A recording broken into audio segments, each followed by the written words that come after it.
অনেক ধন্যবাদ সবাইকে এই শুভেচ্ছা দেওয়ার জন্য।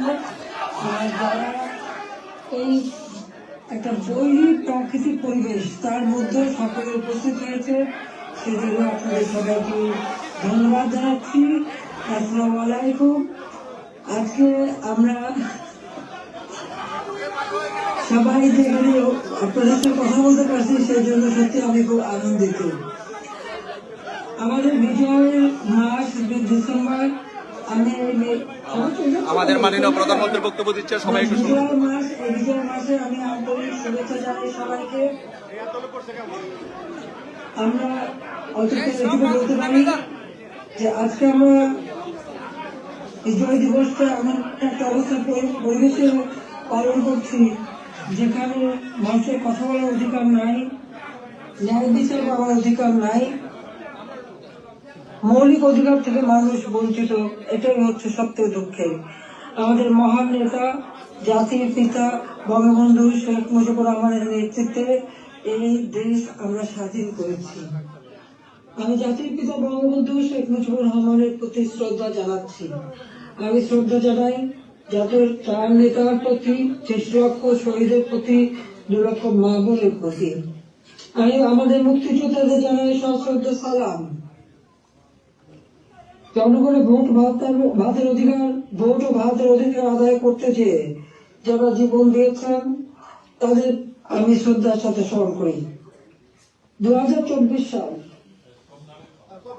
এই সময় যারা আমাদের আওয়ামী লীগের হাজার হাজার নেতা কর্মীকে হত্যা করা হয়েছে, পুলিশ বাহিনীকে হত্যা করা হয়েছে, সংখ্যালঘুদের হত্যা করা হয়েছে, তাদের বাড়িঘর লুটপাট, মসজিদ, দরগা শরীফ, মন্দির, গির্জা, পাগোডা ধ্বংস করা হয়েছে। আর আমাদের আওয়ামী লীগের সম্পূর্ণ জেলা, উপজেলা, ইউনিয়ন পর্যায় পর্যন্ত বাড়ি ঘর, ব্যবসা প্রতিষ্ঠান অগ্নিসংযোগ করা হয়েছে, প্রতিটি প্রতিষ্ঠানে অগ্নিসংযোগ করা হয়েছে, লুটপাট করা হয়েছে। আর এই থানাগুলিতে আগুন দেওয়া হয়েছে, পুড়িয়ে পুলিশ হত্যা করেছে। কাজে বর্তমান যারা শাহাদাত বরণ করেছে, যারা এই ধরনের ঘটনার শিকার হয়েছে, ছাত্র, শিক্ষক, আইনজীবী, সাংবাদিক, বুদ্ধিজীবী এবং আমাদের আওয়ামী লীগের নেতা কর্মী, পুলিশ বাহিনী সহ আনসার, বিডিপি যারা মৃত্যুবরণ করেছে, আমি তাদের সকলের আত্মার মাগফিরাত কামনা করি। পরিবারের প্রতি আমার সমবেদনা জানাই। আমি জাতীয় চার নেতার প্রতি শ্রদ্ধা জানাই। 15 আগস্ট বাঙালির জীবন একটা কলঙ্কময় অধ্যায়। সেদিন হারিয়েছে আমি আমার বাবা, মা, ভাই সকলকে। আমার মা বেগম ফজিলাতুন্নেসা, আমার 3 ভাই কামাল জামাল রাসেল, কামাল জামালের নগর পঞ্চবধূ সুলতানা রুজি, আমার একমাত্র চাচা শেখ আবু নাসের, মুক্তিযোদ্ধা আমাদের শেখ ফজলুল হক মনি, তার অন্তঃসত্ত্বা স্ত্রী আব্দুর রাউফ সানিয়াবাদ, তার 13 বছর মেয়ে বেবি, 4 বছরের নাতি সুকান্ত, 10 বছরের ছেলে আরিফ, তার ভ্রাতুষ পুত্র ভাগ্নে সহ 15 আগস্টে যারা শাহাদাত বরণ করেছেন, আমি তাদের আত্মার মাগফিরাত কামনা করি। আমার বাবার মিলিটারি সেক্রেটারি ব্রিগেডিয়ার জাবির উদ্দিন এবং পুলিশ অফিসার সিদ্দিকুর রহমানকে আমি শ্রদ্ধা জানাই।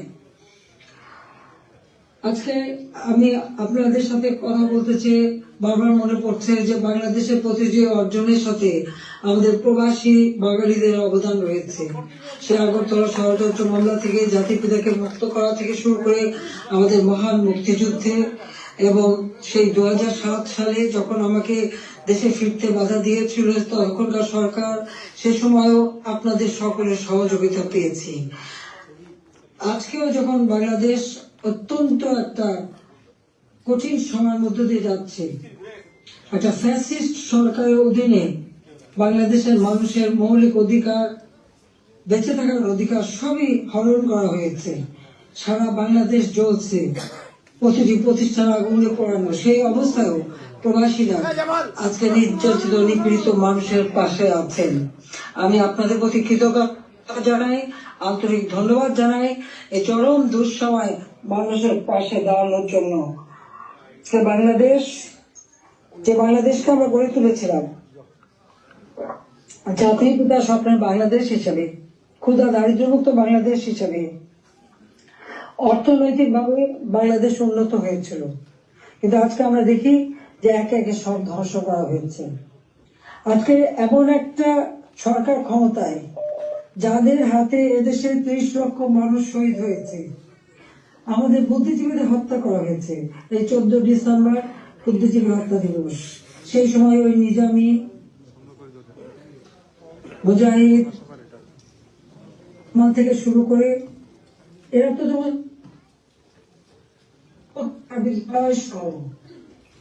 বিশ্ববিদ্যালয় থেকে শিক্ষক, ইঞ্জিনিয়ার, ডাক্তার সকল বুদ্ধিজীবীদেরকে তুলে নিয়ে যে নির্মমভাবে হত্যা করা হয়।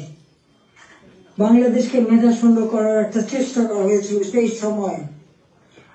একদিকে পাকিস্তানি হানাদার বাহিনী, তাদের গণহত্যা, আর সেই সাথে সাথে এই আলবদর রাজাকার আল-শামস বাহিনী বানিয়ে আমাদের একদিকে গণহত্যা, পাকিস্তানি হানাদার বাহিনীকে সহযোগিতা করা, অপরদিকে বুদ্ধিজীবীদের হত্যা করেছিল, যারা সেই ডিসেম্বর মাসের 14 তারিখ মানে 10 তারিখ থেকে 14 তারিখ পর্যন্ত কয়েক শত বুদ্ধিজীবীকে নির্মম ভাবে হত্যা করে। আমি তাদেরও আত্মার শান্তি কামনা করি, মাগফিরাত কামনা করি। আমরা আওয়ামী লীগ 75 সালের পর 21 বছর পরে আমরা সরকার গঠন করি, জনগণের সেবা করি। 2008-এর নির্বাচনে আমরা জয়ী হই। সেই নির্বাচনে আওয়ামী লীগ এককভাবে 233টা সিট পায়, আর বিএনপি পেয়েছিল মাত্র 30টা সিট। জনগণের ম্যান্ডেট নিয়ে আমরা সরকার গঠন করে জনগণের কল্যাণে কাজ শুরু করি, যার ফলে এদেশের জনগণ 2014 সালের নির্বাচন, 2018 সালের নির্বাচন এবং 2024 সালের নির্বাচনে স্বতঃস্ফূর্ত ভাবে একটা অবাধ, নিরপেক্ষ, সুষ্ঠু নির্বাচনের মাধ্যমে বাংলাদেশ আওয়ামী লীগকে বারবার ভোট দিয়ে তাদের সেবা করার সুযোগ দিয়েছে। আমি বাংলাদেশের জনগণের প্রতি শ্রদ্ধা জানাচ্ছি।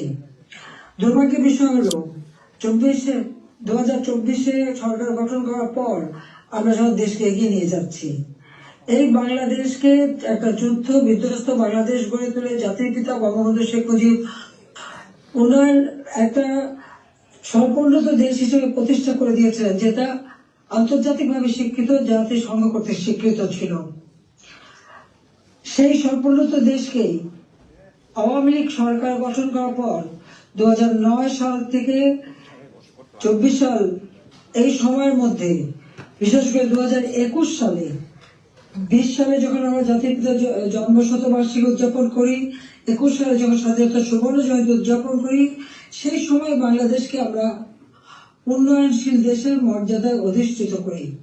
অর্থাৎ যেখানে বাংলাদেশ যেখানে জাতির পিতা বাংলাদেশকে রেখে গিয়েছিলেন, সেই জায়গা থেকে আমরা জাতির পিতার আদর্শ ধারণ করে তার পদাঙ্ক অনুসরণ করে বাংলাদেশকে আমরা উন্নয়নশীল দেশের মর্যাদা এনে দিই, জনগণের মৌলিক চাহিদা পূরণ করি।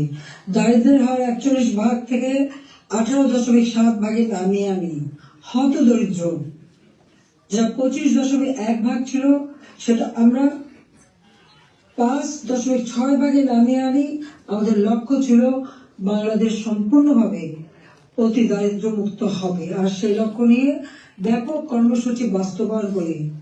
প্রতিটি গ্রামকে শহরে রূপান্তর করে ঘরে ঘরে বিদ্যুৎ পৌঁছে দিই, খাদ্য নিরাপত্তা নিশ্চিত করি, দরিদ্র মানুষের জন্য বিনা পয়সা খাদ্য বিতরণ, মধ্যবিত্ত, নিম্নবিত্ত তাদের জন্য, এখন নিম্নবিত্তদের জন্য 15 টাকায় চাল, আর মধ্যবিত্ত বা স্বল্প আয়ের তাদের জন্য 30 টাকা চাল যাতে কিনতে পারে এবং ডাল, তেল, লবণ সহ কিনতে পারে। 1 কোটি পারিবারিক কার্ড আমরা তৈরি করে দিই টিসিবির মাধ্যমে, যাতে যারা ফিক্সড ইনকাম গ্রুপ, সীমিত আয়ের মধ্যে দিয়ে চলতে হয়, তাদের জন্য এই দ্রব্যমূল্যের উচ্চ মূল্যে তারা যেন কোনো মতে কষ্ট না পায়, সেদিকে লক্ষ্য রেখে আমরা সেই পদক্ষেপ দিয়েছিলাম। আমাদের লক্ষ্যই ছিল ক্ষুধা দারিদ্র্যমুক্ত বাংলাদেশ গড়ে তোলা। গৃহহীন ভূমিহীন মানুষকে আমরা বিনা পয়সায় ঘর করে দিই। বাংলাদেশের 58টা জেলা সম্পূর্ণভাবে ভূমিহীন গৃহহীন মুক্ত হয়, সেখানে কোনো মানুষ ভূমিহীন গৃহহীন ছিল না, আর বাকিগুলিও করে দেওয়ার কাজ চলমান ছিল। আমরা এই বছরে বাংলাদেশকে ভূমিহীন গৃহহীন মুক্ত একটা মানব কল্যাণের রাষ্ট্র হিসেবে গড়ে তুলতে পারতাম, কিন্তু আমাদের দুর্ভাগ্য যে চরমভাবে একটা চক্রান্ত শুরু হয়। এই চক্রান্তটা যে করা হয়েছিল সেটা আপনারা নিজেরাই জানেন, যে এখানে ডক্টর ইউনূস সে বহুদিন থেকে চেষ্টা করেছিল, 2007 দল করার চেষ্টা করেছিল, ব্যর্থ হয়েছিল। এরপর সে ষড়যন্ত্রে লিপ্ত হয় এবং সেটা সে নিজেই বলেছে। যখন জাতিসংঘে গিয়েছিল বিল ক্লিন্টন ফাউন্ডেশনের এক অনুষ্ঠানে বিল ক্লিন্টনের সঙ্গে পরিচয় করার সময় সে বলেছিল যে 2024 জুলাই 7 তারিখ থেকে যে কোটা আন্দোলন শুরু হয়, এটা কোনো ছাত্র জনতার আন্দোলন ছিল না, এটা ছিল তার মেটিকুলাসলি ডিজাইন করা একটা পরিকল্পিতভাবে আন্দোলন, যার মাধ্যমে আমাকে ক্ষমতাচ্যুত করে এবং তার মাস্টার মাইন্ড দিয়ে সে পরিকল্পনা করে এটা করেছিল। কথাটা বাস্তব, কারণ কোনো কোটা ছিল না, সব দাবি মানা হয়ে গেছিল, কিন্তু দাবি মানার পরেও কেন আন্দোলন চলে, আর এই আন্দোলনের কোনো নেতা কিন্তু খুঁজে পাওয়া যায়নি। যেখানে যেটা গভীর চক্রান্ত সেটা বোঝাই যাচ্ছিল। এই চক্রান্তটা সে মেটিকুলাসলি করেছিল। তার চক্রান্ত 1, 2, 3 অর্থাৎ ABC এভাবেই তার পরিকল্পনা করা। প্রথমে আন্দোলন সে সফল করলো, এরপর সব জ্বালা পোড়াও, জাতির পিতা বঙ্গবন্ধু স্মৃতি জাদুঘর, ওই ছবিটুকু তো আমরা 2 বোন পেয়েছিলাম, আমরা তো ভোগের জন্য নেইনি, জনগণকে এই শপথ দান করেছিলাম। সেই বঙ্গবন্ধু ভবন স্মৃতি জাদুঘর আগুন পড়ায়, একসাথে ওই লাইনে 9টা বাড়ি পড়ায়, 4টা মানুষ পড়ে মারা যায়। খালি এখানেই না, সারা বাংলাদেশ আগুন দিয়ে জ্বালায় তারা। সেই মেট্রো ওই ইউনূসের একজন সমন্বয়ক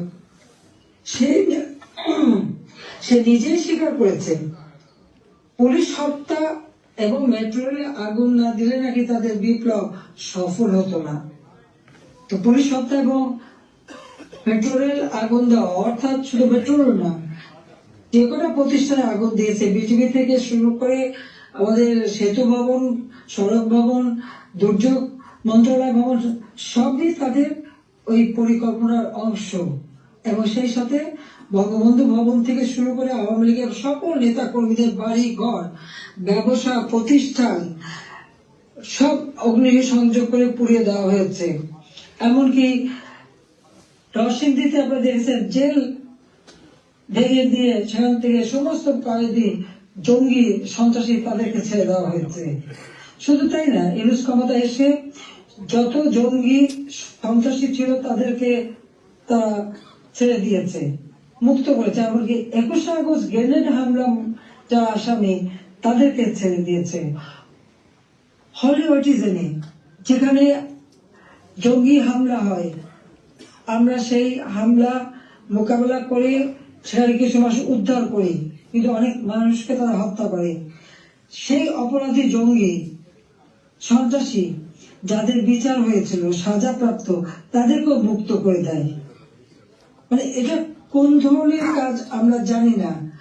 আর দেখা যাচ্ছে যে শুধু আগুনে পড়ছে না, বাড়ি ঘর সম্পত্তি লুটপাট করা এবং তারপরে অগ্নিসংযোগ করা, সংসদ ভবনে আক্রমণ, সেখানে ভাঙচুর করা,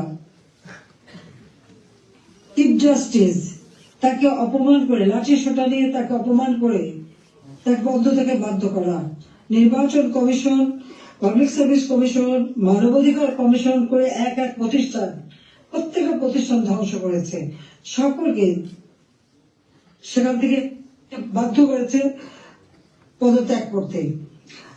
আওয়ামী লীগের নেতা কর্মী শুধু না, আমাদের যারা বুদ্ধিজীবী, সাংবাদিক, 300 সাংবাদিকের একটা ডিটেনশন কার্ড বাতিল, চাকরিচ্যুত, 106 জন সাংবাদিকের বিরুদ্ধে হত্যা মামলা, এখন প্রায় 1700 সাংবাদিক গ্রেপ্তার, বন্দী। আওয়ামী লীগের কয়েক হাজার নেতা কর্মী, প্রায় 4-5 হাজার নেতা কর্মী তাদেরকে হত্যা করেছে, আহত করেছে। পুলিশ 3,000-এর মতো পুলিশ তাদেরকে পুলিশকে হত্যা করেছে। আনসার 40 জন আনসারের কোনো খবরই নেই, তাদের গুম হয়ে গেছে, তারা বাড়ি ঘরে আসতে পারে না, জানেও না তারা কোথায় আছে। তাদেরকে মেরে তাদেরকে লাশ পর্যন্ত গুম করে দেওয়া হয়েছে। সব ব্যবসায়ী, সাংবাদিক, সংস্কৃতি কর্মী, পেশাজীবী প্রত্যেকের বিরুদ্ধে মিথ্যা মামলা আর হত্যা মামলা। আমি জানি না পৃথিবীর কোন দেশে এত হত্যা মামলা হয় কিনা। আমার নিজের একার বিরুদ্ধেই তো বোধহয় 250 মামলা, তাও আবার হত্যা মামলাই অধিকাংশ। একদিকে হত্যা মামলা দিয়েছে এবং আমাদের যত নেতা কর্মী তাদেরকে গ্রেপ্তার করেছে। গ্রেপ্তার করবার পর যখন কোর্টে নেয় তাদের উপর হামলা করা হয়। এটা তো পৃথিবীতে আমরা কোনোদিন দেখিনি। আপনারা জানেন যে এমনকি একজন সাধু চিন্ময় কৃষ্ণ দাস, তাকে গ্রেপ্তার করা হলো, কিন্তু তার পক্ষে আইনজীবী দাঁড়াতে পারবে না। এটা কোন ধরনের বিচার যে একজন আসামির পক্ষে আইনজীবী দাঁড়াতে পারবে না? যদি কোনো আসামি আইনজীবী না দিতে পারে তো এটা সরকারের দায়িত্ব আইনজীবী নিয়োগ দিয়ে দেওয়া ন্যায় বিচারের স্বার্থে। বাংলাদেশে ন্যায় বিচার নাই, এবং তার পক্ষে দাঁড়ালো কেন? সেই জন্য আইনজীবী পিটিয়ে হত্যা করা। এবং তাদের এবারে আমরা একটা অদ্ভুত ব্যাপার দেখি যে মানুষকে পিটিয়ে হত্যা করা। মানুষ কেন? অবলা পশুও রেহাই পায় না। আওয়ামী লীগ নেতার বাড়িতে তাকে পায়নি বলে তার বাড়ির পালা গরু, সেই গরুকেও তারা কিভাবে পিটিয়ে হত্যা করেছে এই জামাত শিবির এবং আমাদের রেণু সাহেবের মানে সন্ত্রাসী ক্যাডাররা, সেটা নিশ্চয়ই আপনারা ভিডিওতে দেখেছেন। ছাত্রলীগের নেতাকে পায়নি, তার মা নামাজ পড়ছিল তার মাথার বাড়িতে, তাকে সেখানে মেরে ফেলেছে। যুবলীগের নেতা এই মৌলভীবাজারে গত কালকের ঘটনা 7 তারিখে সেখানে আগুন দিয়ে যুবলীগ নেতার মা এবং চাচিকে পুড়িয়ে হত্যা করেছে। 250-র উপর থানা যখন অগ্নিসংযোগ করেছে, লুটপাট করেছে, পুলিশ ভিতরে তাদেরকে পুড়িয়ে মেরেছে, পিটিয়ে মেরেছে। এমনকি একটা অন্তঃসত্ত্বা পুলিশ হাত পা ধরেছে যে ভাই আমাকে মারবেন না, আমার পেটে বাচ্চা। তাদের কথা কান দেয়নি, তাদেরকে পিটিয়ে পিটিয়ে হত্যা করেছে। সরকারি কর্মচারীদের উপর পর্যন্ত নির্যাতন চলছে। কর্মকর্তা কর্মচারীদের হয়রানি, গ্রেপ্তার, মামলা দিয়ে চাকরিচ্যুত অথবা ওএসডি করা হচ্ছে। এটা জানি না রিমান্ডে নিয়ে নির্যাতন করছে। আমাদের আওয়ামী লীগের নেতা থেকে শুরু করে সকলকে রিমান্ডে নেওয়ার পর তাদের উপর অকথ্য অত্যাচার হচ্ছে, নির্যাতন করা হচ্ছে। চরম মানবাধিকার লঙ্ঘন চলছে বাংলাদেশে, চরম একটা ফ্যাসিস্ট সরকার। আমার বিরুদ্ধে কথা বলা হয় আমি নাকি ফ্যাসিস্ট ছিলাম, আমি নাকি স্বৈরাচারী ছিলাম। তা আমি একটা প্রশ্ন করি, আমার সময় তো সংবাদপত্র, টেলিভিশন, রেডিও, সোশ্যাল মিডিয়া সবই তো সম্পূর্ণ স্বাধীনতা ভোগ করেছে। যার যখন যেরকম আলোচনা করা দরকার করেছে, টক শোতে যত রকমের সমালোচনা করা তারা করেছে। রেডিও, টেলিভিশন, সংবাদপত্র সবই তো স্বাধীন ছিল। এখন তো তারা কোনো নিউজ দিতে পারে না। প্রত্যেক জায়গায় ইউনুসের ইউনুস তো নিজেই একটা মাস্টার মাইন্ড খুনি, তার এজেন্ট সব জায়গায় আছে।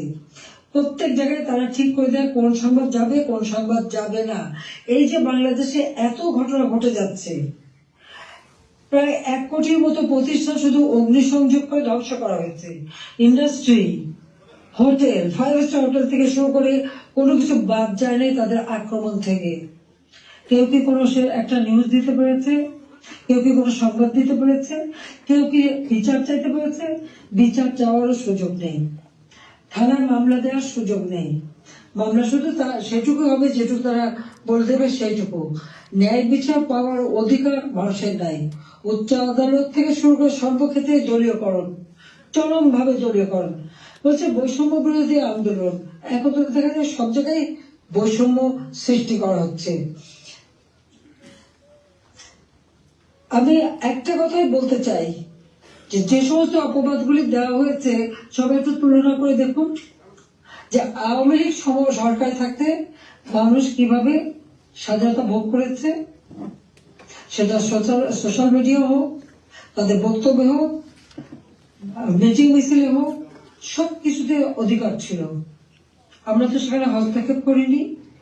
কিন্তু আজকে কি, আওয়ামী লীগের একটা নেতা কর্মী রাস্তা নামতে পারে না, রাস্তা দিয়ে হেঁটে যাচ্ছে, একজন বলে দিল উনি আওয়ামী লীগের কর্মী, সঙ্গে সঙ্গে তাকে এক কোপ দিয়ে হাত ফেলে দিল, কেটে ফেললো।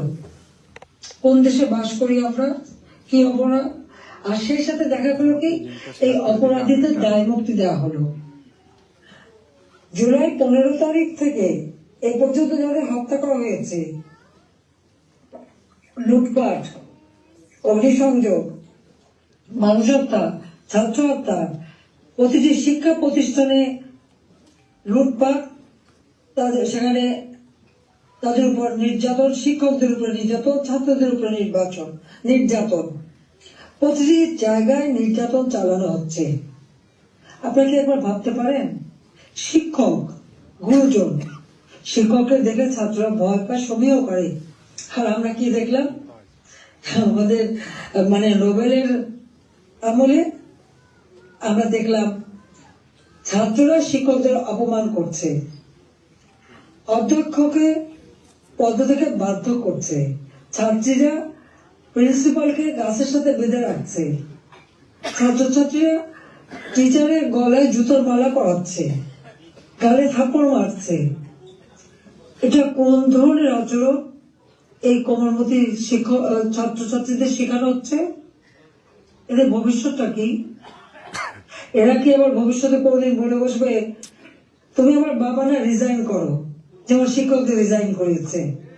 কোনদিন রাখি বলবে তুমি আমার মা না, তুমি এখন রিজাইন করো, মাতৃত্ব থেকে রিজাইন করো, পিতৃত্ব থেকে রিজাইন করো?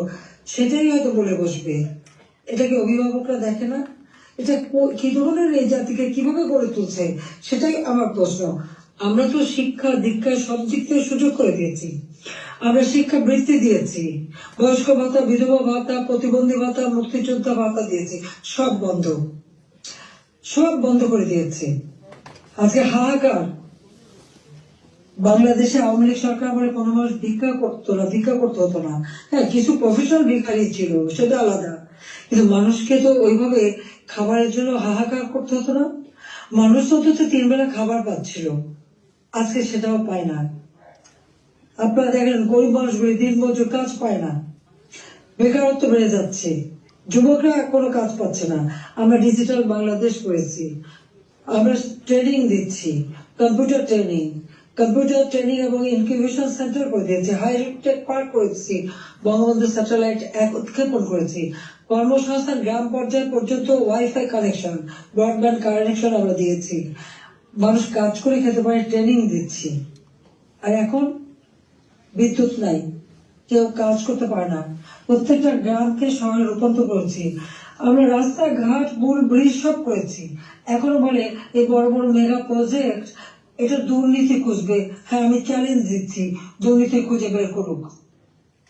মানি লন্ডারিং কমিটি বানিয়েছে, তারা করে দিল অর্থনীতির বিষয়ে। আমার প্রশ্ন, মানি লন্ডারিং এর খোঁজ করবেন? সবার আগে ওই ইউনুসের মানি লন্ডারিং এর খোঁজটা করুন।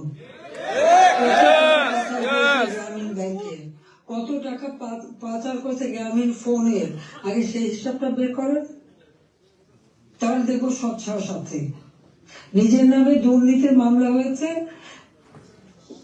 সেই দুর্নীতি দমন কমিশন তাদেরকেও পদকে বাধ্য করে দলীয়করণ করা হয়েছে, আর সেই দুর্নীতির মামলা, সব মামলা প্রত্যাহার করে নেওয়া হয়েছে। 666 কোটি টাকা ট্যাক্স, কত সম্পদের মালিক যে এত টাকা ট্যাক্স হয়, সেই ট্যাক্সও তার দেওয়া লাগবে না, সেটাও মাপ। নিজের ট্যাক্স মাপ করিয়ে নিয়ে, নিজের দুর্নীতি মামলা প্রত্যাহার করে নিয়ে অন্যের দুর্নীতি খুঁজতে যাওয়া আর অন্যকে ট্যাক্স দেওয়ার জন্য আবেদন করা, এটা কোন ধরনের মানসিকতার, কোন ধরনের খেলা? বা এটা তো জাতির সাথে তামাশা করা, সেটা তো তামাশা করছে, এটাই আমার মনে হচ্ছে। আজকে বিচার নেই, মানুষ ন্যায় বিচার থেকে বঞ্চিত, আজকে মানুষের পেটে খাবার নেই, আজকে চারিদিকে হাহাকার, মানুষের কথা বলার অধিকার নেই, রাজনীতির করার অধিকার নেই। আমাদের আওয়ামী লীগ কোন অপরাধটা করেছে? বাংলাদেশের মানুষের যতটুকু অর্জন আওয়ামী লীগের হাত দিয়েই, সেই বাংলা ভাষায় কথা বলার অধিকার থেকে শুরু করে স্বাধীনতা অর্জন, বিজয় অর্জন, এই 16ই ডিসেম্বর আমাদের বিজয় দিবস, এই বিজয় অর্জন সবই আওয়ামী লীগের হাত ধরে। বাংলাদেশে কে একটা যুদ্ধ বিধ্বস্ত দেশ, একটি প্রদেশকে রাষ্ট্রে উন্নীত করা, এটাও আওয়ামী লীগের দ্বারা।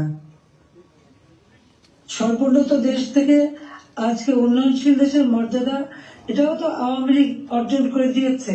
প্রবাসী যারা আছেন, Yes. আওয়ামী লীগ সরকার আগে আপনারা প্রবাসে ছিলেন, বাংলাদেশ কোথায় ছিল? সেই সময় আপনারা মানুষের কাছে গেলে কিভাবে মানুষ তো করুণা চোখে দেখতো। জাতিপিতা বলেছিলেন ভিক্ষুক জাতির কোনো ইজ্জত থাকে না, তাহলে ভিক্ষুক জাতি হতে চায়নি, আত্মমর্যাদাশীল জাতি হিসেবে বাংলাদেশকে করতে চেয়েছিলাম, আর সেভাবে গড়েছিলাম। আপনারা নিজে একবার চিন্তা করে দেখেন, আমি সরকারে থাকতে বাংলাদেশ শুনলে পৃথিবী কি বলতো? পৃথিবী বলতো বাংলাদেশ উন্নয়নশীল দেশ, বাংলাদেশ একটা উন্নয়নের মডেল, বাংলাদেশের উন্নয়ন একটা বিস্ময়। বাংলাদেশের মানুষ যেখানে যেত মর্যাদা পেত। আমরা নিজস্ব অর্থায়নে পদ্মা সেতু নির্মাণ করে বাংলাদেশকে দেখিয়ে দিই এবং সারা বিশ্বকে দেখিয়েছি বাংলাদেশ পারে, অসাধ্য সাধন করতে পারে, সেটা আমরা দেখিয়েছিলাম। কিন্তু আজকে যিনি পদ্মা সেতু টাকাও বন্ধ করেছিলেন একটা এমডি পদে থাকতে পারেননি বলে, সরকারের মধ্যে মামলা করে হেরে গিয়েছিল, যিনি লেবারদের অর্থ আত্মসাৎ করে সেই টাকা দুর্নীতি করে লেবার কোর্টে মামলায় সাজাপ্রাপ্ত আসামি হচ্ছে ইউনূস। লেবার কোর্টে তার সাজা পর সে যখন জামিনে আবেদন করে, সে কিন্তু জামিন পেয়েছিল, সরকারের পক্ষ থেকে তো বাধা দেওয়া হয়নি। কিন্তু আজকে দেখেন আপনারা, হাজার হাজার আওয়ামী লীগের নেতা কর্মী, প্রায় 30,000-এর মতো মামলা দিয়েছে। সব মামলা বেশিরভাগ হলো, এর 90% হলো হত্যা মামলা, কেউ জামিন পাবে না। সে তো সাজা পেয়েও জামিন পেয়েছিল আওয়ামী লীগ সরকারের আমলে। সে নিজে একটু ভেবে দেখুক, আপনারাও বিচার করে দেখেন। আমি বিশ্বের সবাইকে বলতে আপনারাও বিচার করেন। কই আওয়ামী লীগ তো বাধা দেয়নি কোনো। ন্যায় বিচার পাওয়ার অধিকার সকলের আছে, কোর্ট সম্পূর্ণ স্বাধীন ছিল, বিচার বিভাগ স্বাধীন ছিল, কাজে সেখানে মানুষ সেই স্বাধীনতা ভোগ করেছে। কিন্তু আজকে তারা নাকি স্বাধীন করেছে দেশ, চলার স্বাধীনতা নেই, ঘরে শান্তিতে ঘুমাবের উপায় নেই, চুরি ডাকাতি, যে কোনো সময় আপনার ঘরে ঢুকতে পারে, যে কোনো সময় আপনার খোঁজ খবর নিতে, তদন্ত করবে ইত্যাদি। কাদের কে হুকুম দিচ্ছে তার কোনো ঠিকানা নেই। কতগুলি লাঠি সোটা হাতে নিয়ে আপনার ঘরে ঢুকে গেল, অস্ত্র হাতে নিয়ে ঢুকে গেল, অমনি সেখানে ডাকাতি করলো, চুরি করলো, চলে আসলো। আপনি কার কাছে বিচার চাইবেন? কার কাছে বিচার চাইবেন? কোনো বিচার চাওয়ার অধিকার নাই, ন্যায় বিচারের কোনো অধিকার নেই। এমন একটা দুর্বিষহ অবস্থা, আজকে সমস্ত জিনিসের দাম বেড়ে গেছে। আমাদের কথা অত্যন্ত স্পষ্ট, যারা নির্বাচিত জনপ্রতিনিধি আইন করে নির্বাচন কমিশন গঠন করে নির্বাচনগুলি হয়েছে, স্থানীয় সরকার নির্বাচন, জেলা পরিষদ, উপজেলা পরিষদ, ইউনিয়ন পরিষদ, সমস্ত নির্বাচিত প্রতিনিধিরা তাদেরকে এক কলমের খোঁচায় তাদেরকে সরিয়ে দেওয়া হয়েছে, বাড়ি পাঠিয়ে দেওয়া হয়েছে। কেন? তারা তো নির্বাচিত হয়ে মানুষের পাশেই দাঁড়াতো। ঘূর্ণিঝড় গেল, বন্যা গেল, কেউ তো যারা এই বন্যায় ক্ষতিগ্রস্ত, ঝড়ে ক্ষতিগ্রস্ত, তাদের পাশে তো কেউ দাঁড়ায়নি। তাদের নাম করে টাকা তুলেছে, হাজার কোটি টাকা রিলিফ সংগ্রহ করেছে, কিন্তু কয়টা মানুষকে সাহায্য করেছে? আজকে যদি স্থানীয় সরকারের প্রতিনিধিরা থাকতো, এই জনপ্রতিনিধি তো মানুষের পাশে দাঁড়াতো, কিন্তু সেটা দাঁড়াতে পারেনি। কাজে আমাদের কথা খুব স্পষ্ট, এক কলমের খোঁচায় জনগণের ভোটে নির্বাচিত প্রতিনিধিদের সেই বিদায় দেওয়া, এটা জনগণকে অপমান করা। ভোটারকে অপমান করা, কাজে তাদেরকে আবার সহস্থানে স্থান করে দিতে হবে। সরকারি শেখ হাসিনার সরকার হত্যা বন্ধ করতে হবে, মামলা থেকে তাদের রেহাই দিতে হবে, চাকরিচ্যুতি করা হলে বহিষ্কৃত করা হলে তাদের পুনরায় কাজের ব্যবস্থা করতে হবে। আওয়ামী লীগ সহ সমস্ত রাজনৈতিক নেতা কর্মী, ব্যবসায়ী, সাংবাদিক, সংস্কৃতি কর্মী, পেশাজীবী, শিক্ষক যাদেরকে গ্রেপ্তার করা হয়েছে, মিথ্যা মামলা দেওয়া হয়েছে, সকল মিথ্যা মামলা প্রত্যাহার করতে হবে এবং সকল বন্দীদের মুক্তি দিতে হবে। সেই সাথে সাথে দায় মুক্তি দেওয়া হয়েছে। 15 জুলাই পর থেকে যারা অপরাধ করেছে তাদেরকে দায় মুক্তি দিয়েছে। এই দায় মুক্তি দিয়ে কিন্তু একটা কাজ করেছে, দায় মুক্তি দেওয়ার অর্থ মানে কি? তার মানে এরা অপরাধী। 15 জুলাই থেকে যে হত্যাকাণ্ড, ছাত্র হত্যা মিছিলে, পুলিশ হত্যা, রাজনৈতিক নেতাকর্মী হত্যা, সাংবাদিক হত্যা, সংস্কৃতকর্মী হত্যা, যতগুলি হত্যাকাণ্ড ঘটেছে সেই হত্যাকাণ্ডগুলি এবং যতগুলি অগ্নিসংযোগ হয়েছে সেগুলি যারা সংগঠিত করেছে পূর্ণ তদন্ত করে তাদের বিচার করতে হবে। আর এই মিথ্যা মামলাগুলি যাদের বিরুদ্ধে দেওয়া হয়েছে সব মামলা প্রত্যাহার করতে হবে। 15 জুলাই থেকে 8 আগস্ট পর্যন্ত যাদের দায় মুক্তি দেওয়া হয়েছে এই দায় মুক্তি দেওয়ার কোনো অধিকার নেই, তাদের বিচার করতে হবে। কারণ দায় মুক্তি দিয়ে আমাদের মাস্টার মাইন্ড খুনি ইউনূস সাহেব এটাই প্রমাণ করেছে যে এরা সব অপরাধী, এই সমস্ত অপরাধ তারা করেছে। একই সাথে মিছিল করেছে, ক্লোজ রেঞ্জে গুলি করা হয়েছে, মানুষ মারা হয়েছে। আবু সাইদের হত্যাকাণ্ড, মুগ্ধর হত্যাকাণ্ড, সব হত্যাকাণ্ডের জন্য কিন্তু এই মাস্টার মাইন্ডেরই দায়ী। কারণ তারাই এই হত্যাকাণ্ড ঘটিয়েছিল, কারণ লাশ ফেলো সরকার পড়ে যাবে। হ্যাঁ, আমি যদি আরো শক্তি প্রয়োগ করতাম অনেক লাশ পড়তো, আমি সরে আসতাম না। কিন্তু আমি তো লাশের উপরে লাশ ফেলতে চাইনি, আমি তো চাইনি মানুষ আরো জীবন দিক।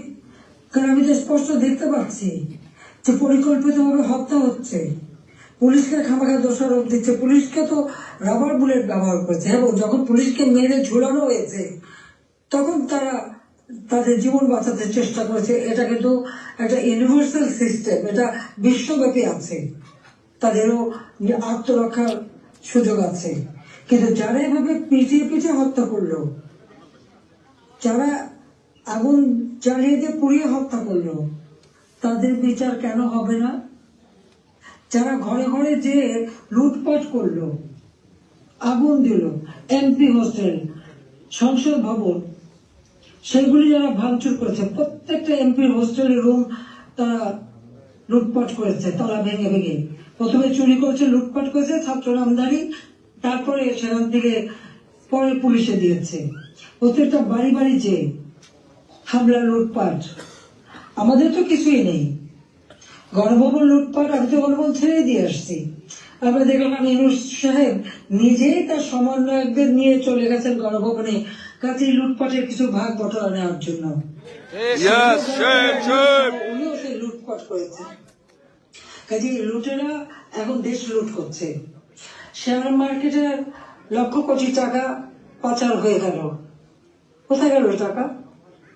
ব্যাংকগুলি এক এক করে সব বসে যাচ্ছে। কেন? অর্থনীতিকে এভাবে কেন ধ্বংস করলো? যেখানে মাথা পিছু আয় আমরা বাড়িয়েছিলাম, আমরা আজকে আন্তর্জাতিকভাবে স্বীকৃত যে বাংলাদেশ উন্নত হচ্ছে, 35তম অর্থনীতির দেশ। আমাদের লক্ষ্য ছিল আমরা প্রকৃতপক্ষে 25তম আমরা করে ফেলেছিলাম। আমরা আরো উন্নত করতাম, 26 সালের মধ্যে বাংলাদেশ আরো এগিয়ে যেত। 41 সালের মধ্যে বাংলাদেশকে আমরা একটা আধুনিক স্মার্ট বাংলাদেশ গড়ে তুলব, সেই লক্ষ্য নিয়ে আমরা কাজ করছিলাম। কেন বাংলাদেশকে এই বাংলাদেশের অগ্রযাত্রা ব্যাহত করা হলো, সেই জবাব এই খুনি ইউনূস, ফ্যাসিবাদ, স্বৈরাচার তাকে দিতে হবে, সেই জবাব তাকে দিতে হবে, তার ওই মাস্টার মাইন্ড এবং তার সমন্বয়কদের দিতে হবে, তার উপদেষ্টাদের দিতে হবে। Yes! হাসিনার বিচার করে কি বিচার করবে? আমি তো কি অন্যায় করেছি? গরিবের পেটে ভাত দিয়েছি, এটা অন্যায়? দারিদ্র মুক্ত করেছি, এটা অন্যায়? জনগণকে কথা বলার সুযোগ দিয়েছি, ভোটের অধিকার ফিরিয়ে দিয়েছি, হত্যাকুশ ষড়যন্ত্র রাজনীতি বন্ধ করেছি, এইগুলি আমার অন্যায়? আমার হাত দিয়ে তো কোনো খুন হয়নি, আমি তো মানুষের জীবন দিতে আসিনি, আমি মানুষের জীবন দিয়েছি, জীবন উন্নত করেছি। যারা জীবন নিয়েছে, যারা হত্যাকাণ্ডের সঙ্গে জড়িত, তাদের বিচার হবে। এবং Yes! সংবিধানের 7ম অনুচ্ছেদে খ অনুযায়ী কেউ যদি অবৈধভাবে ক্ষমতা দখল করে, তার বিচার হয়। Yes! আরেকজন জনপ্রতিনিধির কাছে ক্ষমতা হস্তান্তর করতে পারে। আমি তো সেই সুযোগ পাইনি। হ্যাঁ, আমি সরে এসেছিলাম যেন লাশের উপর লাশ না পড়ে, সেই জন্য দুর্ভাগ্যের বিষয় যে রাত থামেনি। একদিন ইনশাআল্লাহ সেই দিন আসবে, এই খুনিদের বিচার একদিন বাংলা মাটিতে হবেই হবে। Inshallah! সেটা আমরা করবো। যেমন যুদ্ধ অপরাধীদের বিচার করেছি, 15 আগস্ট হত্যাকারীদের বিচার করেছি। আমি জানি এই যুদ্ধ অপরাধীদের বিচার করেছি বলে আমার বিরুদ্ধে মামলা, এবং আইসিটিতে ওই আন্তর্জাতিক যে ট্রাইব্যুনাল আমরা করেছিলাম যুদ্ধ অপরাধীদের বিচার করতে, আজকে সেই কোর্ট করে সেখানে আমার মামলা হবে, সেখানে আমার বিচার হবে। কেন? সেই সময় যুদ্ধ অপরাধীদের যে ডিফেন্সে ছিল তাকেই করেছে চিফ প্রসিকিউটর এই আইসিটি। আর জামাতের একটা দল হয়েছিল এবি পার্টি, সেই পার্টির যে একজন প্রেসিডেন্ট ছিল সে হয়ে গিয়েছে এই আইসিটি চেয়ারম্যান। তো সেখানে ন্যায় বিচার কি করে হবে?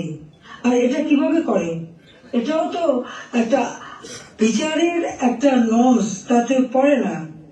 কিন্তু গায়ের জোরে সব করবে তারা, কারণ তাদের হাতে অস্ত্র আছে, লাঠি আছে, পেটো বাহিনী আছে, সন্ত্রাস বাহিনী আছে, সেটা দিয়ে তারা এই বিচার করতে চায়। এটাই তারা করবে, এটাই তাদের লক্ষ্য। যাক, আমি অনেক সময় নিলাম, আপনারা ধৈর্য ধরে আমার বক্তব্য শুনেছেন, আমি আপনাদেরকে আন্তরিক ধন্যবাদ জানাই। ইনশাল্লাহ এই বিজয়ের মাস আমাদের, এই অন্ধকার কেটে যাবে, নতুন সূর্য উদিত হবে।